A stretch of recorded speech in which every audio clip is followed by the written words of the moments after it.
Hey YouTube family, it's your girl Cindy. Welcome back to my channel. On this channel, we break down relationship dynamics in real life and on TV. Check out my playlist in the description after this video. Today, I will be reviewing Married at First Sight, Season 13, Episode 11. So it is the 1 month anniversary episode and the emotional roller coaster continues. 1 minute these couples are manic, the next minute they are hitting rock bottom and they are scarred for life, but then they're falling in love. Make it make sense, Lifetime, please. I just don't understand what's going on, but let's jump right in. So the episode kicks off with Rachel and Jose. He still has a chip on his shoulder as they sat down to talk, and he was saying how he didn't know how to start the conversation. And I was like, dude, how about starting with a heartfelt apology and showing some remorse for your actions? He actually had the nerve to ask her if she was ever going to get over it. And I was like, how can she get over it if you're still acting like a butthole, Jose? So they talked and he just kept saying that he didn't lock her out on purpose. Yeah, okay. But he does finally take some accountability and he snuck in an apology that Rachel actually surprisingly accepted. And he snuck in an apology that Rachel surprisingly accepted. Now listen to me, y'all. If you have a hard time apologizing, do not, and I repeat, do not get married until you work through your issues. Jose is trying to act hardcore, but deep down he has some unresolved issues. He really thought he was perfect prior to getting married, but he is now realizing he has a lot to work through, especially with his listening and communication skills. I don't feel like he is a bad person. He just needs help managing his emotions. Sometimes good people do bad things.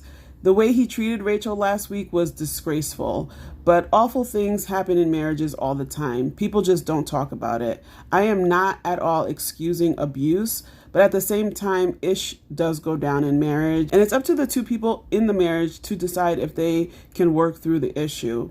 If I were Rachel, I would request that he go to therapy or participate in some sort of anger management program because people do not change overnight. He may not ever want to blow up like that again, but this is what he is used to doing. So what is he going to do exactly to ensure that it won't happen again is the question. He did make some promises to Rachel, but I'm not certain he has enough self-control not to blow up like that again, and it's really concerning. So for their 1 month anniversary, Jose surprised Rachel with a dinner date on the baseball field. It's something that she's always wanted to do, and they both enjoy baseball, so it was a sweet date. Rachel seems to be willing to forgive Jose and wants to move forward. At this point, all she can really do is watch his actions going forward. I have mixed feelings about these two, but we'll have to just wait and see what happens. Next, we have Mirla and Gil. These two are actually starting to really grow on me. Gil planned a romantic date at the winery for Mirla, which is something she's always wanted to do. When they got out of the car, he mentioned he was going to blindfold her, but it wasn't your typical blindfold. He gave her a pair of glasses with rose petals on the eye part to not mess up her lashes. As we all know, Miss Mirla is very sensitive about those lashes. Gil is very thoughtful, attentive, and patient. He understands and accepts the person that Mirla is, which is very admirable. She complained about the unique blindfold not being fashionable, but I was thinking, girl, you are wearing an army fatigue getup. What's so fashionable about that?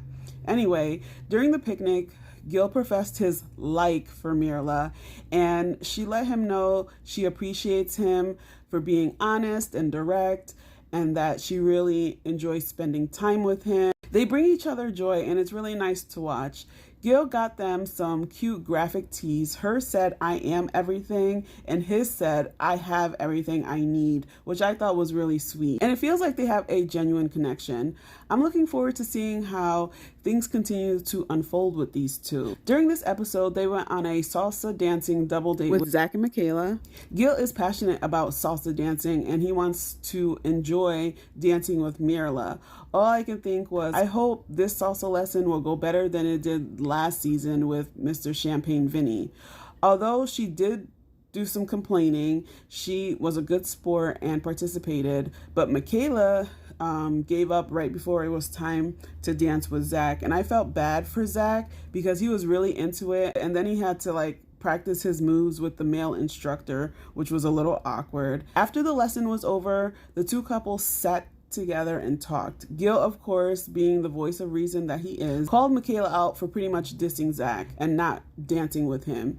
She explained that she was feeling some type of way based on some of the things that Zach has been saying, especially not being able to see a future with her, and she wants to feel wanted, which is something that Gil can actually relate to, but he still felt like she should have at least tried to dance with Zach.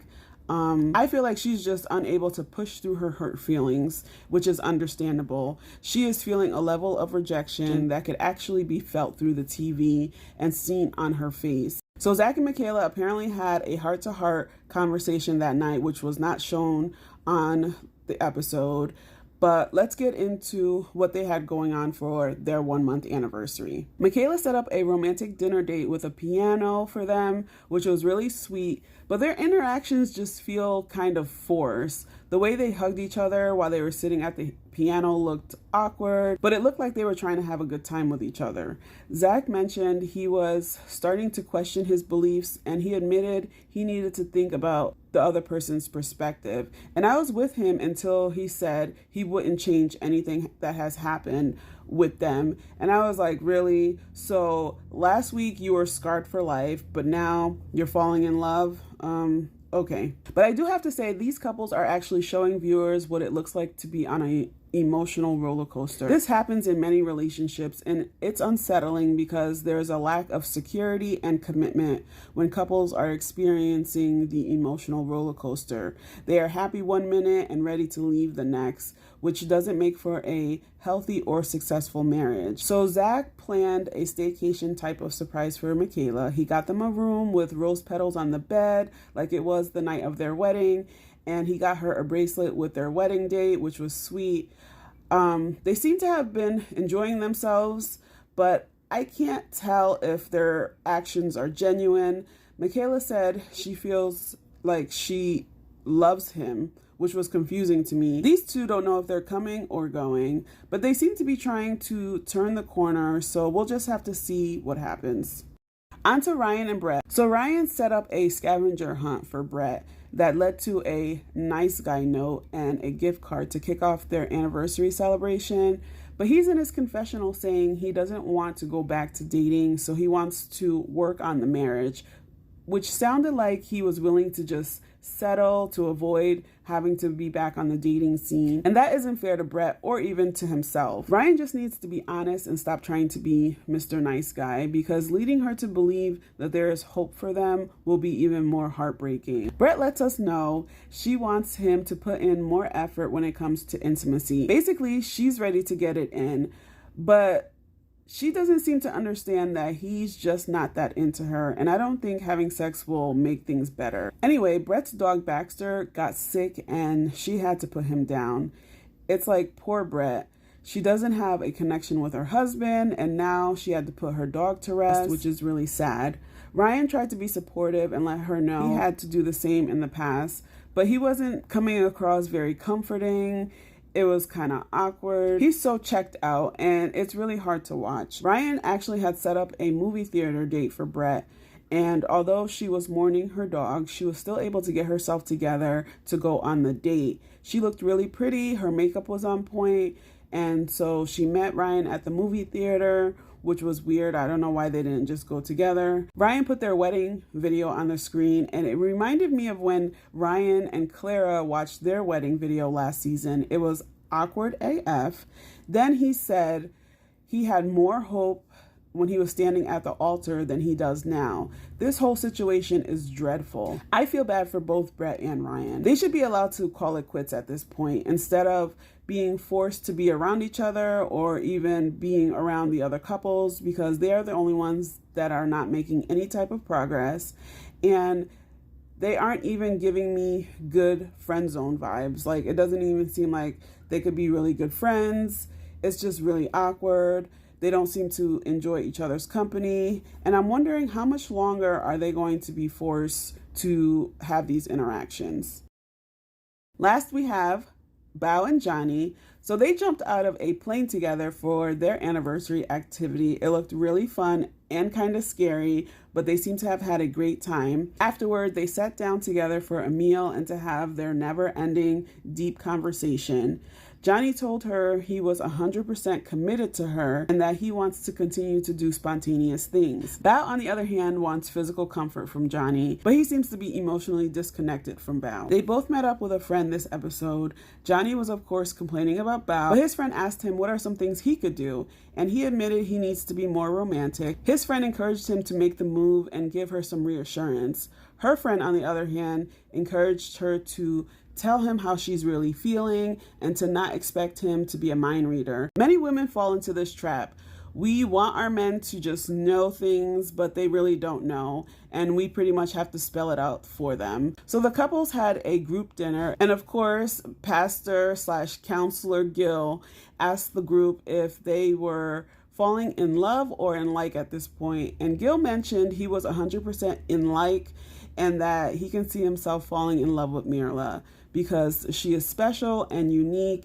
He admitted that his younger self would have probably left at this point, but he now understands the importance of growing with someone, which I thought was a great point. So many people are chasing perfection instead of investing time and effort into making their current situation work. The grass isn't always greener on the other side, and everyone has flaws. So it is important to recognize the good in your partner and find ways to work on the areas that need improving to create a healthy and successful marriage. But Johnny was sitting at the dinner table with steam coming out of his ears, nose, and mouth. Child. He was so upset as Bao was telling the group all that she is doing and how she feels she has to romance him.